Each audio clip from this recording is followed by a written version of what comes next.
which fellow minister do you think is the best performing? I'm not going to answer these questions. Why do you ask me these questions?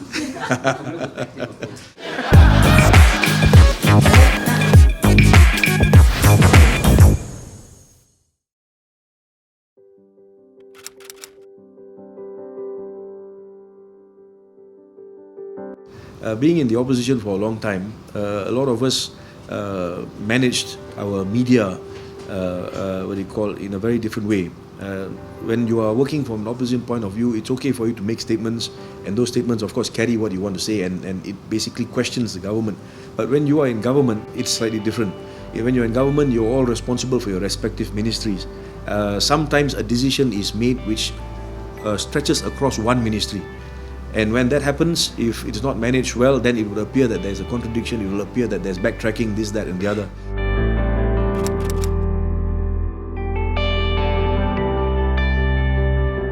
In the last 11 months, we know that there are problems, there are shortcomings in respect of connectivity that exists.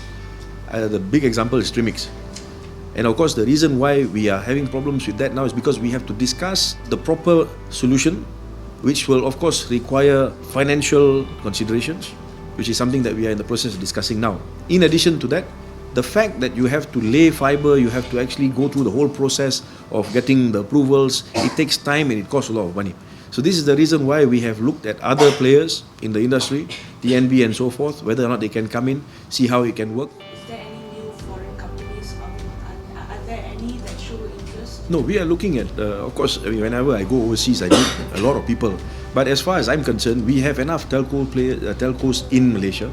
And of course, we also have, as I said, TNB that we are looking at to see whether they can actually join us. I think this is enough to deal with what we require in Malaysia for now. So we are not looking at opening it up to foreign players. We actually can capitalize on what we have now. It's just a question of us restructuring things, of course, and improving the services that we have.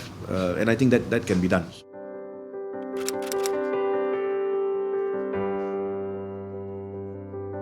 So apabila kita memperkenalkan harga-harga sistem harga baru di bawah MSAP, kita lihat bahawa harga jalur lebar ini berkurangan dan saya dimaklumkan dan maklumat yang saya ada, the price has gone down in some cases more than half, but on average among the four telcos it has come down almost 50%. Kemudian berkenaan dengan kelajuan ini telah pun tingkat lebih daripada 2 kali ganda.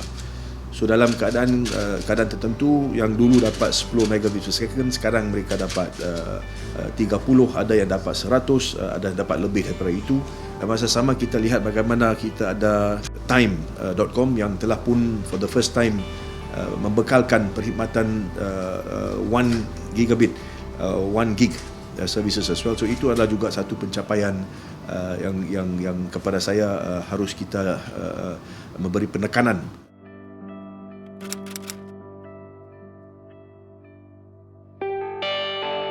Kita kena faham dan kita kena terima bahawa internet ini, connectivity ini, mungkin kalau kita nak sebut dari segi kepentingannya, mungkin ianya sepenting keperluan harian seperti air dan elektrisiti. Jadi saya telah pun maklumkan, saya dalam proses sekarang mencadangkan kepada kerajaan supaya kita boleh mewujudkan satu polisi di mana kita lihat kepada internet dan connectivity ini sebagai satu utility.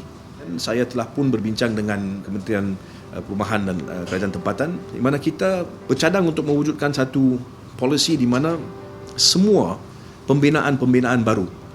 Maka kalau seseorang hari ini hendak membuat satu projek pembinaan, walaupun ianya projek perumahan, ianya projek pejabat ataupun apa, as long as it's a project, it's a infrastructure, maka perlu untuk kita pastikan bahawa setiap rumah ataupun setiap pejabat, setiap pembinaan itu ada connectivity.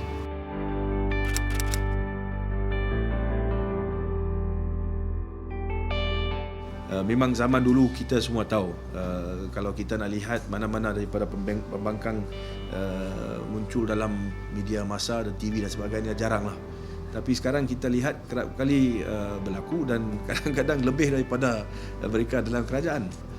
kita tidak ada mengamalkan satu keadaan di mana kita minta supaya pihak-pihak tertentu membuat berita-berita tertentu dan sebaliknya. No, we don't do all that. Kepada kita ini, saya nak membina satu keadaan di mana kita ada satu media yang mana rakyat percaya kepada media itu. Mereka percaya kepada profesionalism media itu, dan semua pengamal media juga faham bahawa mereka memainkan peranan yang sangat penting. Kerana cara sesuatu masyarakat itu fikir adalah hasil daripada apa mereka baca. Dan apa yang mereka baca itu, atau apa yang mereka lihat dan dengar itu adalah apa yang dibawa kepada mereka melalui media. Jadi media memainkan peranan yang sangat penting kepada cara dalam mana kita membangunkan bukan saja satu negara, tetapi bangunkan minda masyarakat di dalam negara itu.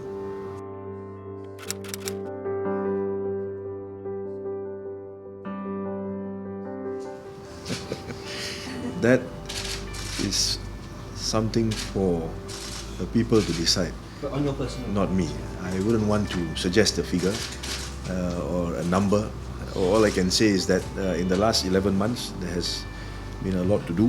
We have not had experience governing at federal level. Most of us as ministers, I can say for myself personally, we are not familiar with how ministries operate, by reason of which it has taken us time to get to grips with the actual extent of the ministries. Of course, subsequent to that, implementing new policies, bringing about change, this has also taken time. There have been challenges. which fellow minister do you think is the best performing? I'm not going to answer these questions. Why do you ask me these questions? I am not at liberty to say, and I am not going to judge my fellow ministers. I don't think I should be doing that. I should be more concerned about whether or not I have performed and whether or not I can improve the services that are provided by my ministry. 配合509一周年，百格特地邀请了多位嘉宾，从经济前景、种族关系以及体制改革，一起看看大马的变化与未来。5月9号晚上，约定你。